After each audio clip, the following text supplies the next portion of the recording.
अभी बहन का जोरदार भाषण देखी मैंने। ये जज्बा बता रहे हैं कि हमको प्रचार करने की जरूरत नहीं है, दिल में बस ये पतंग यहाँ के लोगों के।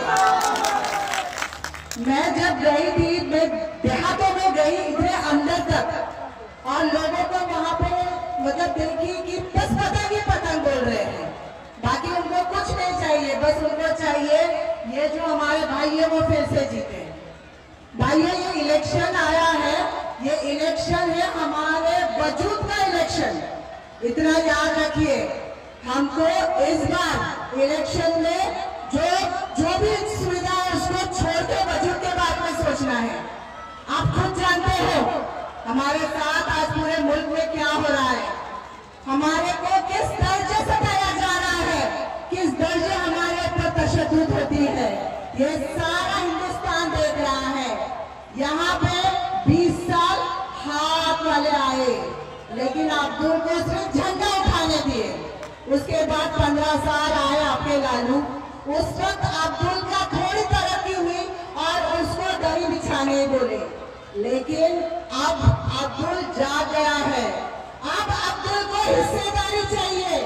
अब्दुल चाहता है कि वो मंच में उनके बराबर में खड़ा हो, और ये हमारे जो कायद है बैरिस्टर असदुद्दीन ओवैसी साहब, ये वही अब्दुल को हक दिलाने के लिए आज घर से एकदम दूर दूर भागकर जा रहे लोगों के बीच में समझाने की कोशिश कर रहे हैं। जो सो रही है हमारी कौम, उसको जगाने की कोशिश कर रहे हैं। और यहाँ पे एक जो शेर घूम रहा है उसको पीछे खींचने के लिए कितने गीदड़ आपके बीच मीर जाफर बनकर चल रहे, इतने काम में बुझाया जा रहा है, इतना बताया जा रहा है कि यहाँ पे जो MIM है वो ये है वो है, पर इस बार किसी की बातों में नहीं आना है। वो कहावत है ना, बुलाती वो बुलाती है मगर जाने का नहीं। तो वही याद रखिए, बता दीजिए उनको कि बिहार का बच्चा बच्चा जा गया है, बिहार का बच्चा बच्चा आज पतंग के साथ है, असदुद्दीन ओवैसी के साथ है। जिस कौम के लोग अगर बैरिस्टर को ठुकरा के 8वीं फेल के साथ अगर खड़े हो रहे हैं तो उस कौम की तो मत मारी गई है।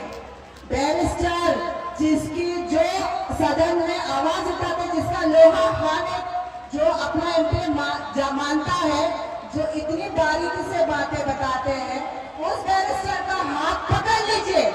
अगर आपको आपके हालात सुधारने हैं तो अपने भाई को जिताइए। बता दीजिए पूरे हिंदुस्तान को, जो कहता है कि बिहार पिछड़ा हुआ है, जो कहता है कि बिहार तरक्की नहीं कर रहा है, उसको बता दीजिए कि हम सबसे ज्यादा पढ़े लिखे होशियार, हम चालाक हैं। चाहे कोई कुछ भी कहे, लेकिन हम पतंग को ही वोट देंगे और बिहार बचेंगे, तारीफ बनाएंगे। देखिए, जर्रे जर्रे से ही इनकलाब होता है। तो आज बिहार, पूरे हिंदुस्तान की नजर है बिहार पे कि बिहार आज क्या करने वाला है। तो बिहार को बता देना है कि बिहार सबसे सुलझावा है। ऐसे नहीं बिहार से इतने सारे IAS ऑफिसर जाते हैं, सही है ना? बिहार में सबसे ज्यादा, हिंदुस्तान में बिहार में सबसे ज्यादा IAS ऑफिसर जाते हैं। तो हमको उनको बता देना है कि हमारे पास, आपके पास टेक्नोलॉजी होगी पर हमारे पास क्या है, दिमाग है। शुरू कर दीजिए, घरों घरों में जाइए। आज भाई सब जगह नहीं घूम सकते, तो यहाँ पे जितने मेरे भाई खड़े हैं उन एक एक को अक्ल ईमान करना है, उन एक एक को घर पे जाना है, उन एक एक को जो भी है समझाना है लोगों से, और बताना है कि हमको इस बार सिर्फ और सिर्फ पतंग को जिताना है। यहाँ पे हिंदुस्तान के 2 हिस्से कर दिए गए हैं, हमको उस हिंदुस्तान को फिर से इकट्ठा करना है। बस बोला जा रहा है कि खत्म कर दीजिए। बस एक शेर कहूंगी, उसके बाद अपनी बात को मैं खत्म कर दूंगी। सूखे पत्ते नहीं है हम जो हवा में उड़ जाएंगे, सूखे पत्ते